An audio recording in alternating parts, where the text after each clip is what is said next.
260 സ്റ്റേജുകൾ 360 ദിവസങ്ങൾ കൊണ്ട് കവർ ചെയ്ത ഒരു ആർട്ടിസ്റ്റ് എന്നുള്ളത് ഡബ്സി മാത്രമേ. ഹർക്കത്തിൽ അലിഞ്ഞിട്ട് മനസ്സകം ചിരിച്ചെന്ന അറബി ഭാഷാശൈലി കൊണ്ട് ഒരുപാട് ശ്വാസം മുട്ടി നടക്കുന്ന ഒരു കൈൻഡ് ഓഫ് കമ്മ്യൂണിറ്റി അല്ലെങ്കിൽ ആ ഒരു ഏരിയ ആയിരുന്നു മലബാർ എന്നുള്ള.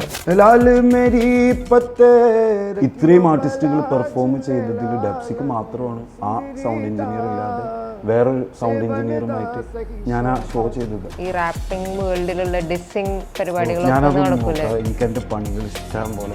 ഹായ്, വലിയ പെരുന്നാൾ ദിനത്തിൽ മീഡിയ വണ്ണിനൊപ്പം ഡാപ്സിയാണുള്ളത്. സ്വാഗതം, ഒരുപാട് സന്തോഷം.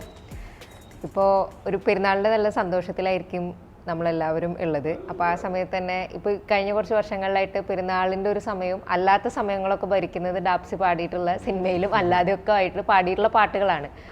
അപ്പം അതിനകത്തൊക്കെ ഉള്ള ഒരു ഏറ്റവും രസമുള്ള ഒരു കാര്യം എന്ന് പറയുന്നത് അതിലുള്ള ഒരു മലബാറിൻ്റെ ഒരു സ്ലാങ്, അവിടെ കണ്ടുപരിചയമുള്ള വാക്കുകൾ, അവിടുത്തെ കാര്യങ്ങളൊക്കെയാണ്. അതിപ്പം കേരളത്തിലെല്ലാവരും ഒരുപോലെ അത് ഏറ്റെടുക്കുന്നുണ്ട്, ഒരുപോലെ ഇപ്പോൾ നമ്മുടെ സ്കൂളുകളൊക്കെ തുറന്ന സമയത്ത് തന്നെ അവിടെയുള്ള കുഞ്ഞു കുട്ടികൾ മുതൽ +2 ആണെങ്കിലും കോളേജ് ആണെങ്കിലും ഒക്കെ പാടുന്നതും അതിനോടൊരു ആസ്വദിച്ച് തുള്ളുന്നതൊക്കെ ഈ പാട്ടുകളാണ്.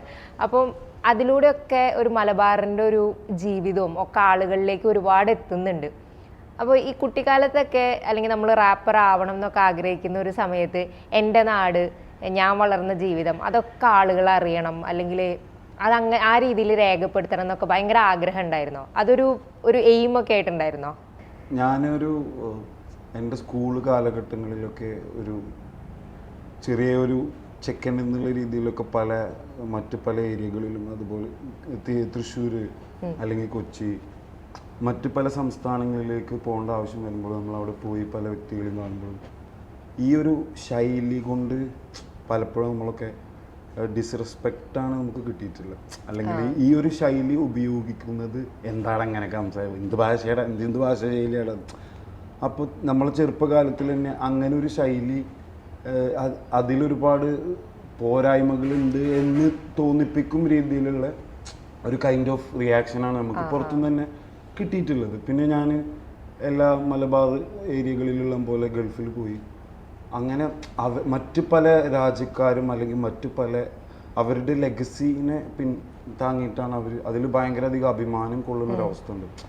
അപ്പോൾ ബാക്കിയുള്ള എല്ലാത്തിലും മുഹമ്മദ് ഫാസിൽ എന്നുള്ള ഞാൻ അല്ലെങ്കിൽ ഡാപ്സി എന്നുള്ള ആർട്ടിസ്റ്റിൽ എല്ലാ ചേരുവകളും ഉണ്ട്. ഈവൻ അത്തറാണെങ്കിലും അല്ലെങ്കിൽ മിഡിൽ ഈസ്റ്റിൽ നിന്നും വന്ന ഒരുപാട് ഇൻഗ്രീഡിയൻസിനെ വളരെയധികം വലിയ രീതിയിൽ ഞാൻ കൊണ്ടുനടക്കുന്നുണ്ട്. തുണി എനിക്ക് ഭയങ്കര ഇഷ്ടമായിട്ടുള്ള ഫാക്റ്റാണ്.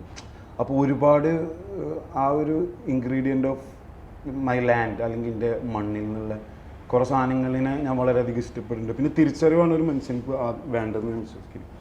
അപ്പം അങ്ങനെ ഞാൻ ഇപ്പോൾ ഈ പറഞ്ഞ ഷാഫി കൊല്ലം അല്ലെങ്കിൽ ഒരുപാട് മറ്റ് പാട്ടുകളെ ഈ പോപ്പ് പാട്ടുകൾക്കിടയിലൂടെ തന്നെ പഴയ എൻ്റെ സ്കൂൾ ജീവിതത്തിലും അല്ലെങ്കിൽ കോളേജ് ജീവിതത്തിലൊക്കെ ഞാൻ അനുഭവിച്ചിരുന്ന അന്ന് ഞാൻ മറ്റുള്ളവർ പുച്ഛിക്കുന്നത് കൊണ്ട് വിട്ടു നിൽക്കപ്പെട്ടതും അത് ഞാൻ കേട്ടുകൊണ്ടിരുന്ന പല സാധനങ്ങളും ഒക്കെ വളരെയധികം ശക്തിയോട് കൂടിയിട്ട് ഞാൻ ഇഷ്ടപ്പെട്ടു തുടങ്ങി എല്ലാം. അപ്പോൾ ഇത് വളരെ ആക്സിഡൻ്റലി ഞാനൊരു റാപ്പറായതാണ്. മ്യൂസിക്കിനെയും അല്ലെങ്കിൽ സംഗീതത്തിനെയും വളരെയധികം വലിയ തോതിൽ ഇഷ്ടപ്പെടുന്ന ഒരു വീട്ടിൽ നിന്നാണ് ഞാൻ ഉണ്ടാവുന്നത്. എൻ്റെ വാപ്പാക്ക് അത്രയും മ്യൂസിക്കുമായിട്ട് ഭയങ്കര തീരാത്ത ഇപ്പോഴും ഞാൻ അന്ന് വരുമ്പോഴും പീർ മുഹമ്മദിൻ്റെ പാട്ടൊക്കെ കേട്ടിട്ട് അവിടെ ഇരുന്നിരുന്നു ചായ കുടിച്ചിട്ടാണ് ഞാൻ ഇപ്പം നിങ്ങളെ കാണാൻ വരുന്നത്. സോ എൻ്റെ വീട്ടിൽ അന്നൊന്നും പാട്ടുണ്ട്.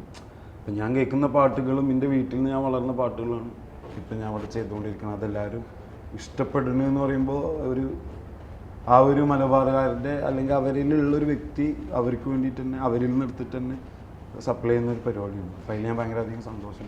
ഇപ്പം ഈ വീട്ടിൽ നിന്നുള്ളൊരു പാട്ട് കേട്ട് വളർന്ന പാട്ടുകൾ എന്നൊക്കെ പറഞ്ഞാൽ അപ്പോൾ ആ സമയത്ത് നമുക്ക് ചില പാട്ടുകൾ ഉണ്ടാവില്ലേ, നമ്മുടെ നാവിൽ അത് കയറിക്കൂടും, പിന്നെ അത് കുറേ നാൾ നമ്മൾ പാടിക്കൊണ്ടിരിക്കും. അങ്ങനെ ഫേവറേറ്റ് ആയിട്ടുള്ള നമ്മൾ കുട്ടിക്കാലം എന്ന് ആലോചിക്കുമ്പോൾ ഫസ്റ്റ് മൈൻഡിലേക്ക് വരുന്ന ഏതെങ്കിലും പാട്ടുകളുണ്ടോ? എനിക്ക് പ്രത്യേകിച്ച് എൻ്റെ മനസ്സിലേക്ക് വരുന്നത് എൻ്റെ ഉപ്പാക്ക് 2-3 പാട്ടുകൾ വളരെ സ്പെഷ്യലായിട്ടുള്ള പാട്ടുകളാണ്. മിസിരിയിലെ രാജൻ അസീസിനാരംഭ സൗജത്ത് മിന്നിത്തിളങ്ങി വിളങ്ങും സീനത്തൊളിരാജാത്തി ഇശിക്കക്കടലിൻ്റെ മുസ പോട്ടി മറിഞ്ഞല്ലോ ഇമ്പക്കനീ യൂസുഫ് നബിയിൽ നിറഞ്ഞല്ലോ. ഇതിൻ്റെ ഉപ്പാക്ക് ഭയങ്കര ഇഷ്ടമുള്ളൊരു പാട്ടായിരുന്നു. ഞാൻ ചായ അടിക്കുമ്പോൾ സ്കൂളിലൊക്കെ പോകുമ്പോൾ കേട്ടിരുന്നൊരു പാട്ട്. പിന്നെ അതുമാതിരി മനസ്സിൻ്റെ ഉള്ളിൽ നിന്നൊളിയുന്ന മാണിക്ക മണിമുത്ത രാജാത്തി മാനത്തോദിച്ചതോ മണ്ണിൽ മുളച്ചതോ ഏതാണീ രാജാത്തി ഏതാണീ രാജാത്തി. ഒരു പക്ഷേ ഇത് രണ്ടും രാജ്ഞികളെയും രാജാത്തികളെയും അല്ലെങ്കിൽ ആ ഒരു പ്രിൻസസ് പല ഇസ്ലാമിക ചരിത്രത്തിൽ അകപ്പെട്ട ഒരുപാട് വീര നേതാക്കന്മാരെയും അവരുടെ പത്നികളൊക്കെ കുറിച്ചിട്ടുള്ള പാട്ടുകളാണ്. ഇതിൻ്റെ ഒരു കൈൻഡ് ഓഫ് എസൻസിനെയാണ് മങ്ക എന്ന് പറഞ്ഞ പാട്ടിൽ ഞാൻ എഴുതി വെച്ചിട്ടുള്ളത്. വെച്ചാൽ ഇപ്പോഴത്തെ ഒരു പ്രിൻസസ് അല്ലെങ്കിൽ ആ ഒരു രാജ്ഞി പട്ടം അലങ്കരിക്കുകയാണെങ്കിൽ അവൾക്ക് വേണ്ട കുറച്ച് ഇന്ത്യയുടെ പക്ഷെ മലബാറിൽ ജീവിച്ചവർക്കറിയാം, അല്ലെങ്കിൽ ഒരു മുസ്ലിം എന്ന ഒരു മതത്തിൽ നിന്നും വന്ന ഒരു ഏതൊരു വ്യക്തിക്കാണെങ്കിലും എസ്പെഷ്യലി മലബാർ ആവുകയാണെങ്കിൽ അറബിക്, അതുപോലെ മലയാളം, ഇംഗ്ലീഷ്, ഹിന്ദി, തമിഴ്, ഈവൻ ഉറുദു. അറബി മലയാളം എന്ന് പറഞ്ഞ ഒരു സംഭവമാണ്. ഉറുദുവിൽ തന്നെ അറബിക്ക് എഴുതുന്ന പരിപാടി, ഹിന്ദിയിൽ എഴുതുന്ന അല്ലെങ്കിൽ ഇതിൽ എഴുതുന്നതാണ് ഈ പറഞ്ഞ സംഭവം. സോ അത് മദ്രസയിൽ നിന്ന് നമുക്ക് ലഭ്യമാണ്. സോ ഇത്രയധികം ഉള്ളതിൽ ഇപ്പം ഞാൻ പല പാട്ടുകളിൽ ഉപയോഗിക്കുന്ന, ഞാൻ അത് വലിയൊരു സംഭവമായിട്ടൊന്നും പറയില്ല, പക്ഷെ അത് ഉള്ളിൽ നിൽക്കുന്നവർക്ക് ഇത് ഭയങ്കര ഈസി ലഘുവാണ്. ഇപ്പോൾ ജന്നത്തിൻ്റെ ഒരുത്തിൽ എന്ന് പറഞ്ഞാൽ, ജന്നത്ത് എന്ന് പറഞ്ഞാൽ എന്താണെന്ന് വെച്ച് കഴിഞ്ഞാൽ അതിൻ്റെ അർത്ഥം നിങ്ങൾക്ക് അറിയാം. ജന്നത്ത് സ്വർഗം, അതൊരു അറബിക്കും ഹിന്ദിയും കൂടി ഉണ്ട്. ഇപ്പൊ നൂറ് എന്ന് പറഞ്ഞാൽ നൂറ് മലയാളത്തിൽ വരുമ്പോ 100 നൂറ് എന്ന് പറഞ്ഞ പ്രകാശം. സോ 100 മെനഞ്ഞൊരു 100 തികഞ്ഞൊരു വേദനക്കായൽ ഇതെന്ന് പറയുമ്പോ ദാറ്റ്സ് ഡിഫറെന്റ്. ഞാനെന്താ ഉദ്ദേശിച്ചത് ഞാൻ എവിടെയെങ്കിലും പറഞ്ഞാൽ എല്ലാ ആൾക്കാർക്ക് അറിയുള്ളൂ. സോ അറബിക്കും മലയാളം കൂടി മിക്സ് ചെയ്ത ഒരു കൈൻഡ് ഓഫ് സംഭവമാണ് പലപ്പോഴും മലബാറി ഭാഷകളിൽ വളരെ വലിയ തോതിൽ പെന്നിങ്ങിൽ ഉപയോഗിച്ചിട്ടുള്ളത്. ഇപ്പോൾ ബഷീർ എന്ന് പറയുന്ന ആ ഒരു അതുല്യ കലാകാരൻ ഉപയോഗിച്ച പല വേർഡുകൾക്കും അർത്ഥങ്ങളില്ല. ഇപ്പൊ ഞാൻ ജിഗുഡുൽ ഗുലാബി അല്ലെങ്കിൽ തത്തുൽ ഭിത്തി, ഇതൊക്കെ ഞാനും എൻ്റെ ഇക്ബാലിന്റെ നാട്ടിലെ സുഹൃത്തൊക്കെ കൂടി അങ്ങനെ ഞങ്ങൾ കളിയാക്കാൻ വേണ്ടി ഉപയോഗിക്കും പല വാക്കുകളുണ്ട്. ഇപ്പോഴും ഞാനത് ഉപയോഗിക്കുന്ന പല വേർഡുകളും എൻ്റെ ഉള്ളിലുള്ള വ്യക്തികൾക്കറിയാം ഞാൻ ഉപയോഗിച്ചുകൊണ്ടിരിക്കുന്നത്. ഇപ്പോൾ മലബാറിൻ്റെ എസൻസിനാണ് എവിടെയും പോപ്പായിട്ട് ആയിക്കൊണ്ടിരിക്കുന്നത്. ഈ റാപ്പിനെ പറ്റിയിട്ട് പറയുമ്പോഴേ, ഇപ്പം വെസ്റ്റേൺ വേൾഡിലൊക്കെ റാപ്പ് വന്നിട്ടുള്ളത് ബ്ലാക്സിൻ്റെ ഇടയിൽ അവരുടെ ഒരു അടിച്ചമർത്തപ്പെട്ട ഒരു സമൂഹം അതിനോട് പ്രതികരിക്കുന്ന ഒരു രീതി, റെസിസ്റ്റൻസിൻ്റെ സോങ് ഒക്കെ ആയിട്ടാണ്. നമ്മൾ വേടൻ ഫസ്റ്റ് പാട്ടൊക്കെ ആയിട്ട് വന്ന സമയത്ത് നമ്മൾ വേടനോട് സംസാരിക്കുന്ന സമയത്തും വേടൻ്റെ പാട്ടുകളിൽ വേടൻ പറയുന്ന കാര്യങ്ങളുണ്ട്. അപ്പോൾ പക്ഷെ അതേസമയം തന്നെ റാപ്പ് എന്ന് പറഞ്ഞാൽ അത് എപ്പോഴും ഒരു പ്രതിരോധത്തിൻ്റെ അല്ലെങ്കിൽ എപ്പോഴും ഒരു നമ്മളൊരു പ്രതിഷേധത്തിൻ്റെ അല്ലെങ്കിൽ സാമൂഹ്യ വിഷയങ്ങൾ സംസാരിക്കണമെന്നതായിരിക്കണം എന്നില്ല. അതിന് ഒരു ജസ്റ്റ് അതിൻ്റെ ഒരു ട്യൂൺ അല്ലെങ്കിൽ അതിലെ വാക്കുകൾ, അതിലൊരു രസം, ഒരു വിനോദമായിട്ട് ഉപയോഗിക്കാമെന്നും പറയുന്നുണ്ട്. ഓരോ റാപ്പേഴ്സും അവരുടെ പാട്ടിനെ അല്ലെങ്കിൽ അവരെ ഒരു പ്ലേസ് ചെയ്യാൻ ഉദ്ദേശിക്കുന്ന സ്പേസസ് ഡിഫറെൻ്റ് ആയിരിക്കുമല്ലോ. അപ്പം ഡാപ്സി എങ്ങനെയാണ് സ്വന്തം പാട്ടിനെ അതിൻ്റെ ഒരു മെയിൻ എയിമായിട്ട് എന്തെങ്കിലും പ്ലേസ് ചെയ്യാൻ ഉദ്ദേശിക്കുന്നുണ്ടോ? എന്നെ സംബന്ധിച്ചിടത്തോളം ഇതിൽ പൂർണ്ണമായ അല്ലെങ്കിൽ വ്യക്തമായൊരു ജ്ഞാനം ഈ പറഞ്ഞ ഹിപ്പ് ഹോപ്പിൻ്റെ ഉദ്ദേശ ലക്ഷ്യം എന്താണെന്നോ അല്ലെങ്കിൽ അതെന്തിനു വേണ്ടി തുടികൊള്ളനാണോ അല്ലെങ്കിൽ നിലകൊള്ളനാണെന്നോ ഒന്നും എനിക്ക് വ്യക്തമായൊരു അറിവില്ല. എൻ്റെ അറിവ് എന്ന് പറഞ്ഞത് ഞാൻ മനസ്സിലാക്കുന്ന കാര്യങ്ങൾ, ഞാൻ അങ്ങനെ വായിക്കണ അല്ലെങ്കിൽ വായനാശീലം ഉള്ളൊരു വ്യക്തിയല്ല ഫസ്റ്റ് ഓഫ് ഓൾ. അതുകൊണ്ട് തന്നെ ഞാൻ മനസ്സിലാക്കുന്ന എൻ്റേതായിട്ടുള്ള ഒരു ജ്ഞാനം വെച്ച് എനിക്ക് കിട്ടുന്നതിന് അതിന് എനിക്ക് ശരിയെന്ന് തോന്നുന്നതിന് കളക്ട് ചെയ്യുന്നൊരു വ്യക്തിയാണ്. അതിൽ ഞാൻ എടുത്തോളം ഇപ്പം ഈ അവകാശങ്ങൾക്കും സ്വന്തം മണ്ണിനെ മനസ്സിലാക്കിയിട്ട് അത് അടയാളപ്പെടുത്താൻ ശ്രമിക്കുകയും അവനുപയോഗിച്ച പഴയ രീതി അവരുടെ പിന്മുറക്കാർ അതായത് ആൻസസ്റ്റേഴ്സുകൾ എങ്ങനെയാണോ ജീവിച്ചു വളർന്നത് എന്നുള്ള മനസ്സിലാക്കി എന്നെ സംബന്ധിച്ചിടത്തോളം അതിനെ അടയാളപ്പെടുത്തുക, അത് മറ്റുള്ള വ്യക്തികളിലേക്ക് പ്രായഭേദമന്യേ എത്തിക്കുക. അതിലേക്ക് ഒരു അതിർവരമ്പുകളില്ല, അതിലൊരു മേൽക്കോയ്മ അല്ലെങ്കിൽ അങ്ങനെയുള്ളൊരു സംഭവമില്ല, അപ്പറാർക്കി അല്ലെങ്കിൽ അങ്ങനെ ഒരു സാധനമില്ല. കഴിവുള്ള പ്രതിഭകൾ ഏത് വ്യക്തികളാണെങ്കിലും അത് 100% അവർ അംഗീകരിക്കുക തന്നെ ചെയ്യണം. സോ ആ ഒരു ലക്ഷ്യം ഉറ്റുനോക്കിയിട്ടാണ് ഞാനിതുവരെ ഇൻഡിപെൻഡൻ്റ് അല്ലെങ്കിൽ സ്വതസിദ്ധമായ ശൈലിയിൽ എഴുതാനും അതിൻ്റേതായ രീതിയിൽ പ്രവർത്തിക്കാനും തുടങ്ങി 2.5 വർഷത്തിൽ എനിക്ക് ഈ ഒരു സംഭവം. അത് സെൽഫിലി ഞാൻ കോൺഫിഡൻ്റ് ആയതുകൊണ്ട് മാത്രമാണെന്നല്ല, എൻ്റെ മണ്ണിലുള്ളവർ എനിക്ക് തിരിച്ചു തന്ന സ്നേഹത്തിൻ്റെ ഇതിലാണ് ഞാനിപ്പോഴും മുന്നോട്ട് പോയിക്കൊണ്ടിരിക്കുന്നത്. അവിടെ മുഹമ്മദ് ഫാസിൽ എന്നുള്ള വ്യക്തിയും ഡാപ്സി എന്നുള്ള ആർട്ടിസ്റ്റും ഒരുപാട് വ്യത്യസ്തകളിലൂടെ യാത്ര ചെയ്യുന്ന ആൾക്കാരാണ്. ഇപ്പം ഈ ഇൻഡിപെൻഡൻ്റ് ആർട്ടിസ്റ്റ്, ഇപ്പം ഡബ്സിയുടെ പാട്ടുകൾ ഇൻഡിപെൻഡൻ്റ് ആർട്ടിസ്റ്റ് എന്ന നിലയിലും ശ്രദ്ധിക്കപ്പെടുന്നുണ്ട്, ഒപ്പം സിനിമകളിലും ശ്രദ്ധിക്കപ്പെടുന്നുണ്ട്. ഇപ്പോൾ ലൈക്ക് നമ്മൾ ഇപ്പം അടുത്തിറങ്ങുന്ന ഒരുവിധം എല്ലാ സിനിമയുടെ ഓണർ ഏതാണെങ്കിലും അതിലൊരു ഡബ്സിയുടെ പാട്ടുണ്ടെങ്കിൽ അത് ഏറ്റവും പോപ്പുലർ ആകുന്ന ഒരു സ്ഥിതിയുണ്ട്. ഇപ്പം നമ്മൾ പുലിമടയാണെങ്കിലും ഉണ്ട്, ഇപ്പം ഗുരുവായൂരമ്പല നടയിലെ ആവേശം, എല്ലാത്തിലും ഉണ്ടല്ലോ. അപ്പം നമ്മൾ നോക്കുകയാണെങ്കിൽ മറ്റ് ഭാഷകളിലൊക്കെ ഇപ്പോൾ തമിഴിലൊക്കെ സിനിമയിൽ റാപ്പിംഗ്, ഇൻഡിപെൻഡൻറ്റ് റാപ്പിംഗ് ഒക്കെ കുറച്ച് മുൻപേ സ്റ്റാർട്ട് ചെയ്തിട്ടുണ്ടായിരുന്നു, ഹിപ്പ് ഹോപ്പ് ഒക്കെ. പക്ഷെ മലയാളം എന്തോ അതിനെടുക്കാൻ കുറേ കൂടെ സമയം എടുത്തായിരുന്നു. ആ ഒരു ഓണറിനെ കംപ്ലീറ്റ് ആയിട്ടൊന്ന് ഇൻ ചെയ്യാനൊക്കെ കുറച്ച് സമയം എടുത്തു. ഇപ്പം ജാസി ഗിഫ്റ്റൊക്കെ ഒരു സമയത്ത് കുറച്ചുണ്ടായിരുന്നു, പിന്നെ ഇങ്ങനെ കുറച്ച് പേരുണ്ട്. അപ്പം ഈ സിനിമകളിലൂടെ റാപ്പിന് കിട്ടുന്ന ഒരു സ്വീകാര്യത തന്നെ ഇപ്പോൾ ഡാപ്സിയുടെ പാട്ടുകൾക്കും അല്ലാതെ മൊത്തത്തിൽ റാപ്പിനുമാണല്ലോ അതൊരു വാതിൽ തുറന്നു കൊടുക്കുന്നത്. അതിനെങ്ങനെയാണ് കാണുന്നത്? സിനിമ ഒരു ഭയങ്കര ലൈക്ക് ഈ ആളുകൾക്കിടയിൽ കുറേ കൂടെ ഒരു ആക്സെപ്റ്റൻസ് കിട്ടാൻ അല്ലെങ്കിൽ എസ്റ്റാബ്ലിഷ്ഡ് ആവാൻ, ഈ പറഞ്ഞ പോലെ മെയിൻ സ്ട്രീം ആവാൻ. തീർച്ചയായിട്ടും ഇന്ന് ഈ കഴിഞ്ഞ കൊല്ലം വരെ ആ ഒരു വാക്കിന് സിനിമ എന്നുള്ളതായിരുന്നു ഒരു ചട്ടക്കൂട് എന്ന് ഞാൻ വിശ്വസിച്ചിരുന്നു. പക്ഷെ ഇപ്പം ഈ ഒരു 2 വർഷങ്ങൾക്കുള്ളിൽ അതിന് വലിയൊരു രീതിയിലുള്ള മാറ്റം ഇൻഡസ്ട്രി തലത്തിൽ, സംഗീതത്തിൻ്റെ തലത്തിലുണ്ടെന്ന് ഞാൻ ഉറച്ചു വിശ്വസിക്കും. കാര്യം അത് അനുഭവിക്കുന്ന ഒരു നല്ലൊരു ആർട്ടിസ്റ്റ് എന്നല്ല, ഒരു ആർട്ടിസ്റ്റാണ് ഞാൻ. കാര്യം അതുകൊണ്ട് ഇപ്പം എനിക്ക് ഒരുപാട് നല്ല സാഹചര്യങ്ങൾ ഉണ്ടാകുന്നുണ്ട്, എൻ്റെ ജീവിതത്തിൽ ഒരുപാട് വലിയ മാറ്റങ്ങൾ അത് ഉണ്ടാക്കുന്നുണ്ട്. ഇതിൽ ഞാൻ മ്യൂസിക് എന്നുള്ളതിൽ മലയാള സിനിമ അതിൽ അടങ്ങിയിരിക്കുന്ന സംഗീത ലോകത്ത് അടങ്ങിയിരിക്കുന്ന, അല്ലെങ്കിൽ ഇവരെല്ലാവരും വളരെ വലിയ രീതിയിൽ തന്നെ സപ്പോർട്ട് ചെയ്യുന്നതിൽ യാതൊരു തർക്കമില്ല. കാര്യം അവരൊറ്റ നോക്കുന്നത് പ്രതിഭകളായിട്ടുള്ള ആരെങ്കിലും ഇൻഡിപെൻഡൻറ്റിൽ നിന്നുണ്ടെങ്കിൽ, ഇപ്പം ഞാൻ എന്നുള്ള വ്യക്തിക്ക് റാപ്പ് ചെയ്യാനുള്ള അവസരം തന്നിട്ടുണ്ട്. ജെയ്ക്സ് ചേട്ടൻ എനിക്കൊരു റാപ്പ് ഓപ്ഷൻ തന്നിട്ടുണ്ടായിരുന്നു, അതിൽ തന്നെ പ്ലേ ബാക്കിങ്ങിനുള്ള ഓപ്ഷൻ തന്നിട്ടുണ്ടായിരുന്നു. പക്ഷെ ഇലുമിനാറ്റി ഒരിക്കലും ഒരു റാപ്പല്ല. ഇപ്പം എനിക്ക് കേരളത്തിൽ നിന്നല്ല ഒരുപാട് വ്യക്തികൾക്ക് അത്രയും വെരി ഫേവറേറ്റ് ആയിട്ടുള്ള ഒരു മ്യൂസിക്കൽ ഡയറക്ടറാണ് സുഷിൻ ശ്യാം. സോ പുള്ളിക്കാരൻ എന്നെ വിളിക്കണമെങ്കിൽ തന്നെ ആ വിളീനെയാണ് ഞാൻ കാണുന്ന എൻ്റെ സക്സസ്. ആഫ്റ്റർ ഉണ്ടാവുന്ന ആ കണ്ടന്റിനേക്കാളും ഒരു ക്രിയേറ്റീവ് എന്നുള്ള രീതിയിൽ സുഷിൻ ശ്യാം എന്നുള്ള ആ ഒരു സംഗീതജ്ഞൻ്റെ ആദ്യത്തെ വിളിയുണ്ട്. ആ വിളി കേൾക്കുമ്പോൾ നമ്മളെ മനസ്സിൽ ആ ഫോൺ കട്ട് ചെയ്തിട്ടുണ്ടാവുന്ന ആ ഒരു കൈൻഡ് ഓഫ് 5 സെക്കൻഡ് 10 സെക്കൻഡാണ് ദ റിയൽ എക്സൈറ്റ്മെന്റ് ഉള്ളത്. അതിനുശേഷം പിന്നുള്ളത് ടെൻഷനും മൂപ്പരോടുള്ള അല്ലെങ്കിൽ പ്രായത്തിനല്ല ഞാൻ റെസ്പെക്ട് ചെയ്യുന്നത്. എനിക്ക് പ്രതിഭാശാലികളോട് ഭയങ്കര സ്നേഹവും റെസ്പെക്റ്റും ഒന്നാണെന്ന് ഞാൻ വിശ്വസിക്കുന്നത്. അവരെ കാണുമ്പോൾ നമ്മൾ ഓട്ടോമാറ്റിക്കലി ഒരു വറ വരും. ചിലപ്പോൾ മറ്റു വ്യക്തികളെ കാണുമ്പോൾ നമുക്കതുണ്ടാവില്ല. അത് പല സംഗീതജ്ഞരാണെങ്കിലും സംവിധായകരാണെങ്കിലും നല്ല കവികളാണെങ്കിലും. അപ്പോൾ സ്നേഹവും റെസ്പെക്റ്റും ഒന്നാണെന്നാണ് ഞാൻ വിശ്വസിക്കുന്നത്. ആ ഒരു ഏരിയയിൽ മൂപ്പര ഒരുപാട് ടൈൽസിലൊക്കെ ഉണ്ടായത്. പക്ഷെ അവർ ഇന്ത്യൻ്റെ അവർ നോക്കിക്കാണുന്നത് എനിക്ക് തോന്നുന്നു ദ റിയൽ അല്ല, അവർക്ക് കണ്ടന്റിനും അല്ലെങ്കിൽ പ്രതിഭാശാലികളായിട്ടുള്ള അല്ലെങ്കിൽ ആ പ്രതിഭയ്ക്ക് തന്നെയാണ് അതിന് ഒരു ഇമ്പോർട്ടൻസ് കൊടുക്കുന്നത്.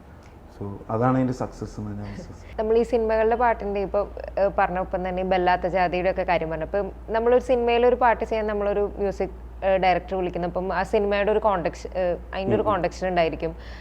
അപ്പം അതിനനുസരിച്ചിട്ട് ഓൾറെഡി കുറേ സെറ്റ് ചെയ്തൊരു പ്ലേസിലേക്ക് നമ്മൾ ചെല്ലുകയാണല്ലോ. ഇതർ നമ്മൾ പാടുന്നു അല്ലെങ്കിൽ നമ്മൾ വരികൾ എഴുതുന്നു.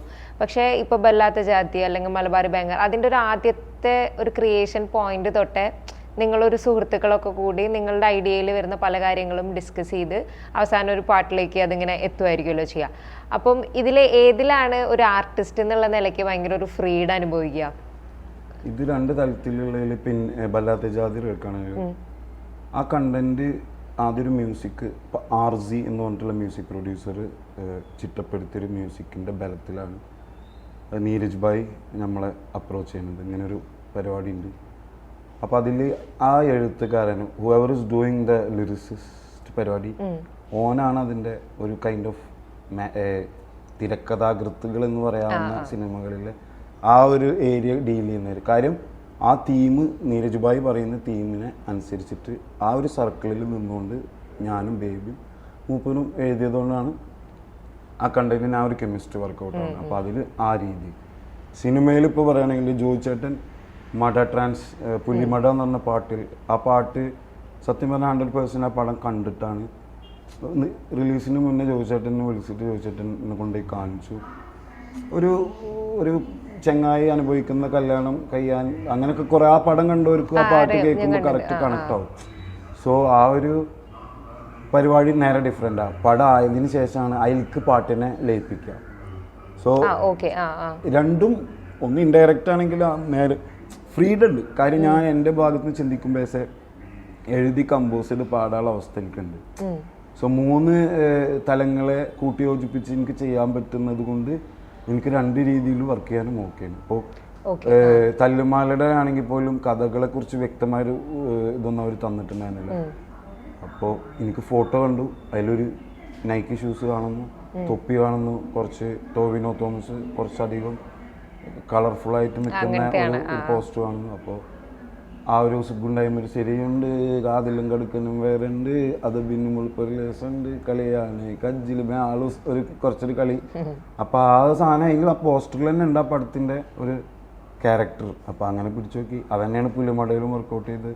ഓളമപ്പ് ഒരു കല്യാണപ്പാട്ടാണ്, അതങ്ങനെ പോയി. എല്ലാത്തിനും അതിൻ്റെതായ ഒരു സ്വഭാവമുണ്ട്. പക്ഷേ ഇൻഡിപെൻഡൻ്റ്ലി ബിഫോർ ഒരു തീം ഉണ്ടാവും. ഇപ്പോൾ പേഴ്സണൽ എഴുതാണെങ്കിൽ പേഴ്സണൽ, അതല്ല നാടിനെ കുറിച്ച് എഴുതാണെങ്കിൽ ഇനി ഇതൊക്കെ ക്ലബ് ചെയ്യാൻ കഴിയുമെങ്കിൽ അത്ര അടിപൊളി. അപ്പോൾ രണ്ടിലായാലും ഒരു അത് എങ്ങനെയാണ് അപ്രോച്ച് ചെയ്യുന്നത് അതുപോലെ. ഇപ്പോൾ സിനിമ എനിക്ക് പ്ലേ ബാക്കിംഗ് ആണെങ്കിൽ നോ ടെൻഷൻ. ഒരു വ്യക്തി എഴുതുന്ന ഇപ്പോൾ ഇലുമിനാറ്റി ഒരു പ്ലേ ബാക്കിംഗ് ആണ്. ഞാൻ വെറും എൻ്റെ ശബ്ദം മാത്രമാണ് അതിന് ഉപയോഗിച്ചിട്ടുള്ളത്. എഴുതി മൂപ്പര് അടിപൊളിയായി എഴുതി, സുഷിൻ ഭായ് മ്യൂസിക് ചെയ്തു.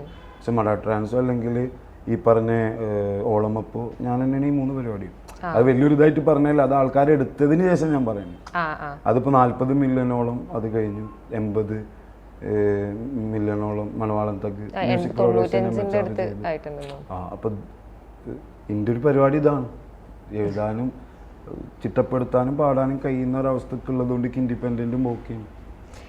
കഴിഞ്ഞൊരു ഇന്റർവ്യൂവിൽ ഇങ്ങനെ പറയുന്നുണ്ട്, എനിക്ക് എഴുതാനാണ് ലൈക്ക് പെനോണ്ട് എഴുതാനാണ് ഇഷ്ടം. അപ്പം അത് അവസാനം വരെ അതന്നെ ചെയ്തുകൊണ്ടിരിക്കണം എന്നാണ് ഭയങ്കര ആഗ്രഹം എന്ന് പറഞ്ഞു.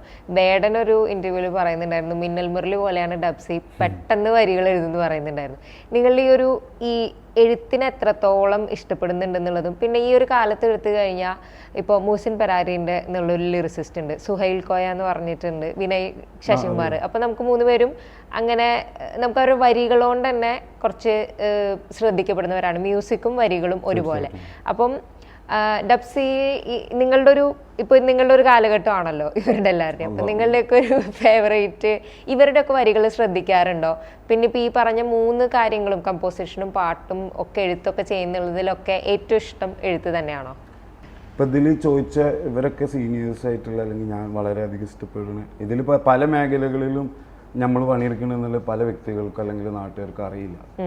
വേറൊരു പാട്ടുകാരനാണോ അല്ലെങ്കിൽ എഴുത്തുകാരനും കൂടിയിട്ടാണോ അല്ലെങ്കിൽ ഇയാൾ ഈ പാട്ട് മൊത്തം സ്വന്തമായിട്ടാണോ ചെയ്യുന്നത്? ഇത് കിട്ടാൻ വേണ്ടിയിട്ടൊന്നല്ല നമ്മൾ ചെയ്യുന്നത്. എൻ്റെ സെൽഫ് എനിക്ക് കിട്ടുന്ന സംതൃപ്തിയാണ് എൻ്റെ കല എന്നാണ് ഞാൻ വിശ്വസിക്കുന്നത്. അപ്പം അതിൽ നിന്നൊന്നും നോക്കുമ്പോൾ എല്ലാവരും അടിപൊളിയാണ്.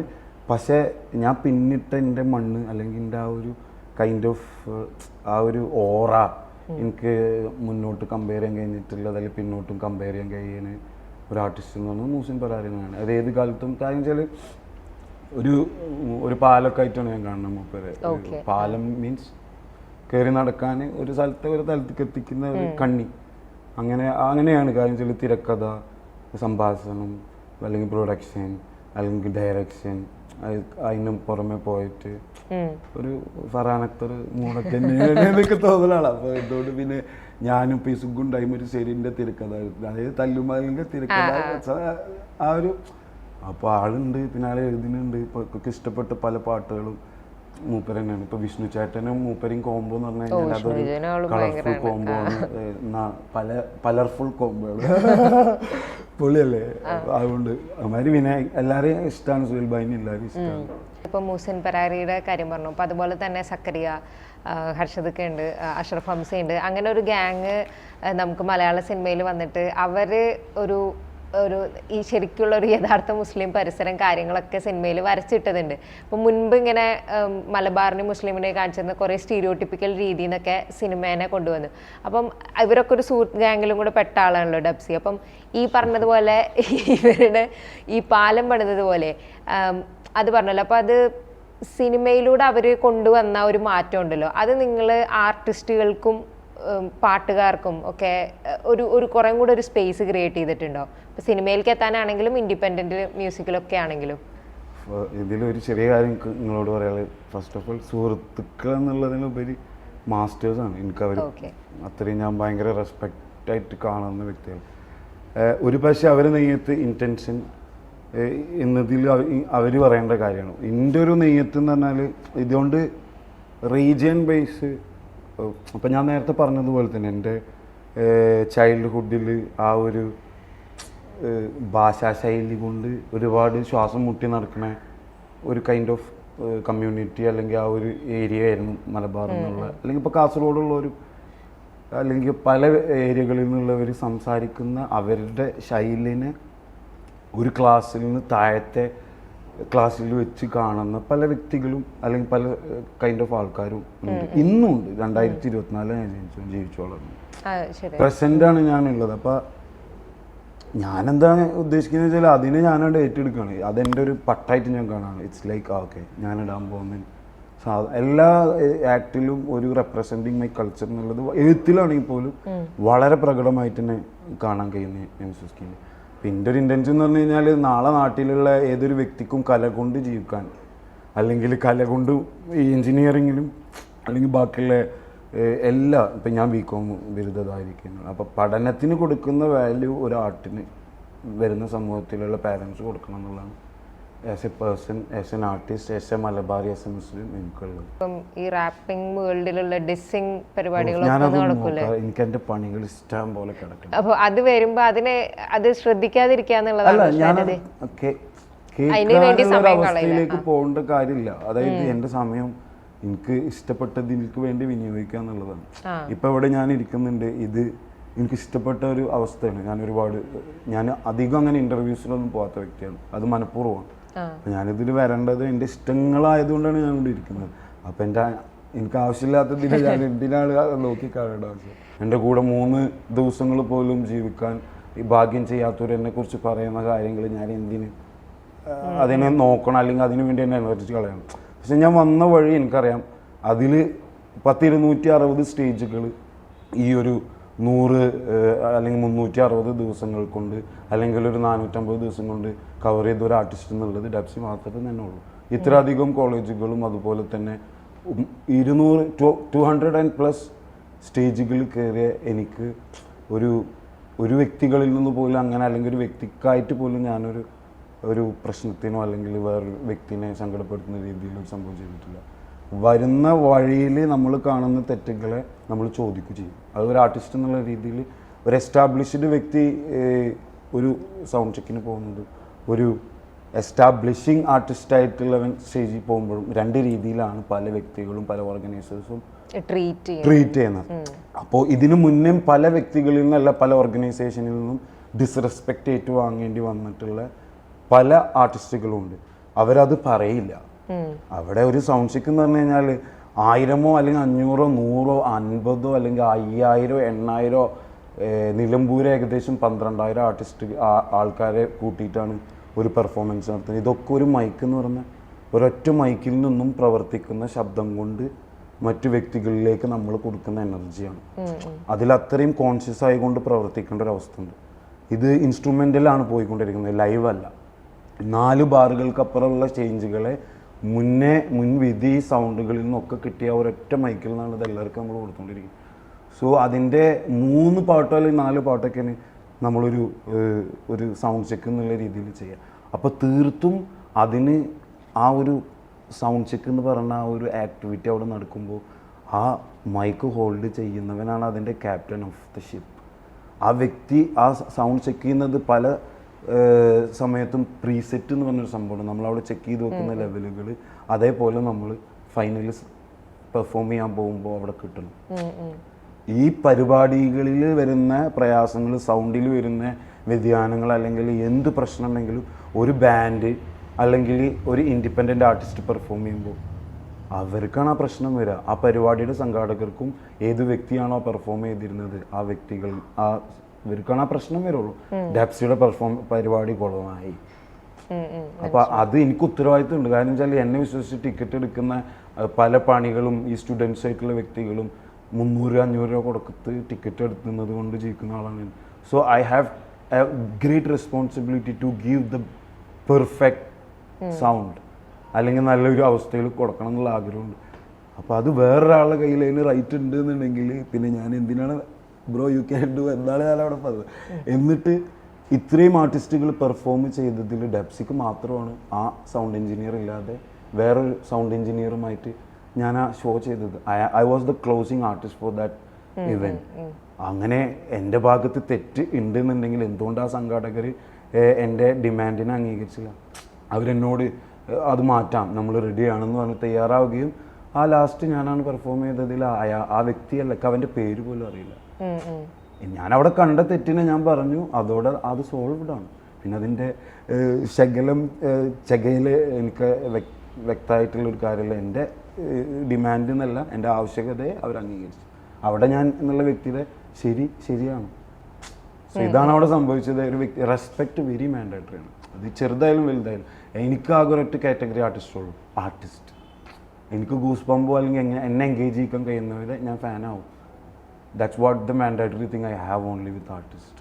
മാപ്പിളപ്പാട്ടിനെ രൂപമാറ്റം വരുത്തുന്നതാണോ നിങ്ങളൊരു റാപ്പ്, അങ്ങനത്തെ ചോദ്യങ്ങളൊക്കെ വരില്ല? അതിന് ആക്ച്വലി എങ്ങനെ നമ്മൾ ഇതിൽ ഇപ്പം ഞാൻ പറയുകയാണെങ്കിൽ ചെറുപ്പത്തിൽ മാപ്പിളപ്പാട്ട് എന്ന് പറഞ്ഞു കഴിഞ്ഞാൽ ഒരു അണ്ടർ റേറ്റഡ് ആണെങ്കിൽ അല്ലെങ്കിൽ ആ ഒരു ശൈലിയിൽ പിന്നെ അതിൽ ഉപയോഗിക്കുന്ന പദത്തിൽ വലിയൊരു തിരുത്ത് ആവശ്യമുണ്ട്. ഇപ്പോൾ മറ്റുള്ളതൊക്കെ പാട്ടാവുമ്പോൾ എന്തുകൊണ്ട് മാപ്പിള പാട്ട് എന്നുള്ള ഒരു കൺസെപ്റ്റ് ഉണ്ടാവും. ഓക്കെ, അത് അഗ്രി ചെയ്യാനും സ്വീകരിക്കാനും. അതേപോലെ അതിലെവിടെയാണ് പ്രശ്നം വരുന്നതെന്ന് എനിക്ക് തോന്നിയിട്ടില്ല വെച്ചാൽ ആ പറയുന്ന എക്സ്പ്രഷൻ ഒരു വ്യക്തി പാട്ട് ഒരു പുച്ഛഭാവത്തോട് കൂടിയിട്ട് നമ്മൾക്ക് അതിനെ കേൾക്കുമ്പോഴും നമ്മളതിനെ കാണുന്നത് ഓക്കെ അതെ മാപ്പിളപ്പാട്ട്, അതിനത്രയും പ്യൂരിറ്റിയും അതിനത്രയും വലിയ ഒരു ലെഗസി പറയാനുണ്ട്. അതിൻ്റെ ഏറ്റവും വലിയ പുതിയ ഉദാഹരണമാണ് മുഹമ്മദ് ഫാസിൽ എന്നുള്ള ഡാപ്സി. അതിലൊരു തർക്കമില്ലാത്ത കാര്യമാണ്. അതിനെ വളരെയധികം വലിയ രീതിയിൽ ഞാൻ എൻ്റെ മനസ്സിലും ഇനി വരും കാലയളവിൽ നോക്കിക്കാണുന്നു.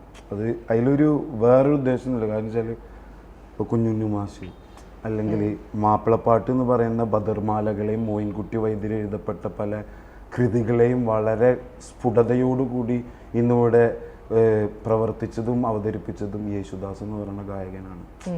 അതിന് ഭയങ്കര വാക്ചാതുര്യം, അതുപോലെ വളച്ചൊടിക്കൽ തിരിച്ചൊടിക്കൽ. ഇപ്പോൾ അതിബനും മറലിനും പോലും പകരമതാ എട്ടൊരകനി മോളിലെ മനമതിലൊരു മതിലരമതിലൊരു മതിലായി നീ. I am not getting it from any southern ഒരാളും വെസ്റ്റേൺ കൈൻഡ് ഓഫ് ഏരിയ, അങ്ങനെ ഒന്നുമല്ല ഞാൻ പറഞ്ഞത്. ഞാൻ ജനിച്ച മണ്ണിലാണ് എനിക്ക് ആ കലൻ്റെ എസെൻസ് കിട്ടിയിട്ടുള്ളത്. So for what I am looking for Kanye West and all, I have the ingredient here and why I'm going outside. ഇതാണ് എൻ്റെ point of view and I am doing it. ഇപ്പോൾ ഞാൻ അലിഫ് എന്ന് പറഞ്ഞിട്ടൊരു പാട്ട് കഴിഞ്ഞിട്ട് നേരെ പോണത് നൂറ് എന്ന് പറഞ്ഞ പാട്ടില്ലേ, നൂറിലും വരുന്നത് വേർഡ് പ്ലേ ആണ്. റാപ്പ് എനിക്ക് റാപ്പാന്ന് പറയാൻ ഇഷ്ടമല്ല. I am doing music and art. അതിന് ആര് കാറ്റഗറി മാപ്പിളപ്പാട്ട് ഇട്ട് വിളിച്ചാലും ഇനി റാപ്പിട്ട് വിളിച്ചാലും ഇനി എന്തിട്ട് വിളിച്ചാലും ഐ നെവർ സ്റ്റോപ്പ്. ഞാൻ ഇങ്ങനെ പോയിക്കൊണ്ടേയിരിക്കും. അതിപ്പോൾ ഏത് പാഫറോ ചെയ്തുകൊണ്ടിരിക്കുന്നുണ്ട്. എല്ലാ ജോണറും ഉണ്ടാവും, പക്ഷേ അതിൽ എൻ്റെ ഇൻഗ്രീഡിയൻ്റ് ഉണ്ടാവും. നമുക്കൊരു പാട്ട് പാടിയിട്ട് സംസാരം അവസാനം വല്ലാത്തൊരു ജാതിയാണ് ഇപ്പോൾ ഹിറ്റ് വേണമെങ്കിൽ അത്, അല്ലെങ്കിൽ വേറെ ഏതെങ്കിലും പാടിയിട്ട് നമുക്ക് എനിക്ക് പാടാൻ അങ്ങനെ പൂതിയുള്ള പാട്ട് ഏതാഴ്ച കഴിഞ്ഞ് കഴിഞ്ഞാൽ ഓഫ്കോഴ്സ് ഞാൻ പാടാൻ പോകുന്നത് നൂറ് എന്ന് പറഞ്ഞ പാട്ട് തന്നെയാണ്. നൂറ് പെരുന്നാളിനും അല്ലെങ്കിൽ അലിഫ് എന്ന് പറഞ്ഞൊരു പാട്ട്, അലിഫിൻ്റെ വരാൻ പോകുന്നൊരു പാട്ടാണ്. വളരെ ഇമ്പോർട്ടൻ്റ് ആയിട്ട് അലിഫ് പാടും. അലിഫ് പറഞ്ഞാൽ ഒരു മദർസക്കാലം. അലിഫിൻ്റെ കനം കൊണ്ട് മദർസ നിറഞ്ഞെന്ന്, ലാമിൻ്റെ മീമിൻ്റെ കൂട്ടെന്ന് കൂടിയെന്ന്, ഹർക്കത്തിൽ അലിഞ്ഞിട്ട് മനസ്സകം ചിരിച്ചെന്ന്, അറിവിൻ്റെ ലോകം പുതച്ചെന്നെ മൂടിയെന്ന്, മൂച്ചിക്ക് കല്ലുകൊണ്ട് 4 എണ്ണം വീക്കിയെന്ന്, ചോറിൻ്റെ പാത്രത്തിൽ മുങ്ങിയെന്ന് പൊങ്ങിയെന്ന്, കാജക്കും റോജക്കും ഫാനായി തീർന്നെന്ന്, ജ്യോതിൻ്റെ അച്ചാറ് കൂട്ടിയെന്ന് തിന്നെന്ന്, കുറുക്കൻ്റെ കണക്കാല ബർക്കത്തിൽ കിറുക്കത്തി ഓർക്കത്തിൽ കുറുക്കത്തിൽ കിറുക്കത്തി കറിഞ്ഞെത്തി തോട്ടിൻ്റെ അറ്റത്ത് കറ്റത്ത് കെട്ടിയിട്ട് പാടത്തും പറമ്പത്തും പറന്നെന്ന് നടന്നു, പലതിൻ്റെ മണ്ടക്ക് തുഞ്ഞെന്ന് കയറിയെന്ന് പൊളിച്ചെന്ന് പൊരിച്ചെന്ന് പൊരിച്ചെന്ന് പൊരിച്ചെന്ന് എനിക്ക് പറയാനില്ല. അലിഫ് ഇറങ്ങുമ്പോൾ അപ്പോൾ ഒരുപാട് സന്തോഷം ഡാപ്സിയുടെ വാർത്തകളൊക്കെ കേൾക്കാൻ കഴിഞ്ഞാല്. നിങ്ങൾ വിളിച്ചതിനും നന്ദി. ഇന്ന് ഇതുവരെ സപ്പോർട്ട് ചെയ്ത് അല്ലെങ്കിൽ ഈ ഒരു പോയിന്റ് ഓഫ് ഇതിൽ ഞാൻ അവിടെ എത്താൻ കാരണം നിങ്ങളെല്ലാവരും തന്ന ഒരു സ്വീകാര്യതയാണ്. അതിനെ വലിയ തോതിൽ നോക്കിക്കാണുന്നു. Thank you so much. എല്ലാവർക്കും എൻ്റെ വലിയ പെരുന്നാൾ ആശംസകൾ. And media one thank you so much. നിങ്ങളോടും താങ്ക് യു. लाल मेरी पत्थर कियो बला झूले लालन सिंदरी दा सेवन दा सही शाबाश कलंदर, दमादम मस्त कलंदर, अली दम दम दे अली लाल मेरी पत्थर कियो बला झूले लालन, सिंदरी दा सेवन दा सही शाबाश कलंदर।